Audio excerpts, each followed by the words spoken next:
Saat memikirkan gunung berapi, apa hal pertama yang terlintas di benakmu? Aliran lava merah panas mengepul yang mengalir di sisinya? Awan abu gelap membumbung tinggi ke langit? Atau justru terbayang pemandian air panas yang menenangkan?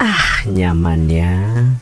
Pasti, kita semua membayangkan satu hal, gunung berbentuk kerucut yang menjulang di cakrawala. Tapi gunung itu bisa juga hijau dan subur seperti gunung lain. Tapi tentu, di bagian atasnya terdapat lubang raksasa, seperti celah yang menganga jauh ke bawah. Di dalam ada lava dan gas yang didorong keluar. Begitu panasnya lava, jika kamu berdiri di puncak gunung berapi dan melihat ke dalamnya, wajahmu akan terasa semerah warna batuan cair yang keluar dari sana. Letusan gunung berapi selalu memengaruhi manusia, dan yang aku maksud bukan cuma warga yang tinggal di sekitarnya. Dampaknya biasanya juga terasa dalam skala global. Pesawat tidak bisa terbang untuk beberapa saat karena selimut abu yang dilepas ke udara. Belum lagi kesulitan bernapas yang mengikuti kemudian. Karbon dioksida, sulfur dioksida, dan banyak gas beracun lainnya yang nama-namanya akan membawamu kembali ke kelas kimia saat SMA. Anehnya, sebagian besar awan yang muncul dari gunung berapi hanyalah air, yang lebih tepatnya menguap akibat suhu mendidih itu. Tapi sebelum meletus, gunung berapi melewati sejumlah tahap layaknya remaja puber. Pertama, magma, yang adalah lava sebelum meletus ke permukaan dan namanya berubah, mulai bergerak di bawah gunung berapi. Pergerakan ini menyebabkan gempa bumi yang makin parah dan berbahaya seiring waktu. Kemudian, uap dan berbagai gas mulai keluar dari lubang-lubang di kerak planet. Bumi kita mirip seperti ceret teh yang hampir bersiul. Saat emisi gas dan gempa bumi kian membesar, biasanya gunung berapi akan meledakkan puncaknya. Tapi tahap pertama ini bisa memakan waktu bertahun-tahun sebelum letusan terjadi.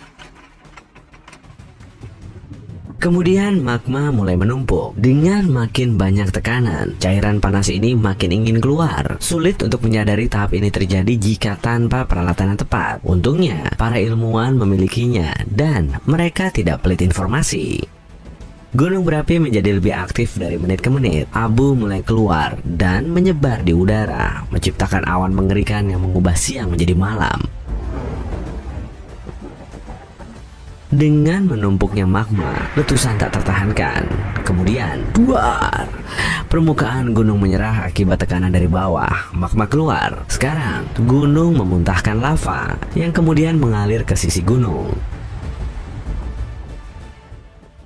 Semua ini terdengar seram. Lantas, bagaimana jika ini tidak pernah terjadi? Bagaimana jika tidak ada yang namanya gunung berapi? Akankah bumi akan tetap sama? Jawabannya, tidak. Jika gunung berapi tidak pernah ada, artinya tak akan ada atmosfer. Saat planet kita masih kecil, gas vulkanislah yang menciptakan gelembung pelindung yang memungkinkan kamu dan aku menghirup udara yang sama. Gunung berapi juga berperan besar dalam membentuk daratan dan lautan. 4 miliar tahun lalu, bumi masih dalam proses pembentukan. Wajahnya jauh dari titik biru hijau yang kini kita kenal. Semuanya merah membara dan air terperangkap di bawah keraknya. Setelah permukaannya mendingin dan mengeras, barulah air akhirnya keluar. Gunung berapi bertindak seperti sobekan di kain pada planet kita. Uap air mengembun di atmosfer, lalu kembali turun dalam bentuk hujan. Hujan turun begitu lama hingga planet ketiga dari matahari ini mulai berubah menjadi bola biru seperti yang kita kenal. Bahkan, ada teori yang berpendapat semua air di bumi berasal dari gunung berapi. Dan tanpa air, tentu saja, kehidupan tidak akan bisa terbentuk. Pembentukan tanah melewati proses serupa. Begini, planet kita adalah tempat yang tak karuan saat terbentuk. Bentuknya berupa permukaan meleleh dengan medan lava dan letusan gunung berapi konstan. Ditambah batuan luar angkasa yang sering berkunjung, sebab tidak ada atmosfer untuk melindunginya. Ketika mulai dingin, permukaan padat terbentuk, tapi materi panas di bawahnya masih mendidih dan menggelegak dan terus-menerus naik. Kerak kemudian bergerak dan membentuk lapisan tebal dengan materi yang naik tadi. Seiring waktu, lapisan ini menjadi lebih permanen. Letusan gunung berapi masih terjadi, tapi daratan pertama akhirnya terbentuk. Nah, mari kita bahas manfaat terbaik gunung berapi, atmosfer. Jadi, bagaimana jika gunung berapi berhenti meletus setelah kita mendapatkan perisai pelindung untuk bernapas ini? Hasilnya masih agak buruk. Pertama-tama, gunung berapi menciptakan tanah paling subur. Di sekitar Napoli, ada gunung Vesuvius yang terkenal. Kualitas tanah di sana sangat kaya. Itu semua berkat dua letusan gunung berapi super besar. Yang pertama terjadi 35.000 tahun lalu, dan satu lagi terjadi 12.000 tahun lalu. Memang, gunung berapi ini menyebabkan banyak kerusakan jangka pendek, tapi dalam jangka panjang, tanah ini dibuat subur olehnya. Kini, wilayah ini dipenuhi semua jenis jeruk, zaitun, anggur, ceri, dan tentunya bahan pokok mereka, tomat. Semua itu akan mustahil tanpa tanah vulkanis yang kaya. Dan sejauh ini, Napoli bukanlah contoh satu-satunya. Bakteri, yakni organisme hidup pertama, hidup di air panas. Para ilmuwan telah menemukan fosil mikroorganisme yang umurnya lebih dari 4 miliar tahun. Bakteri-bakteri itu berkembang biak subur dalam ventilasi hidrotermal, yaitu celah di dasar laut, dan biasanya berada di dekat lokasi vulkanis aktif.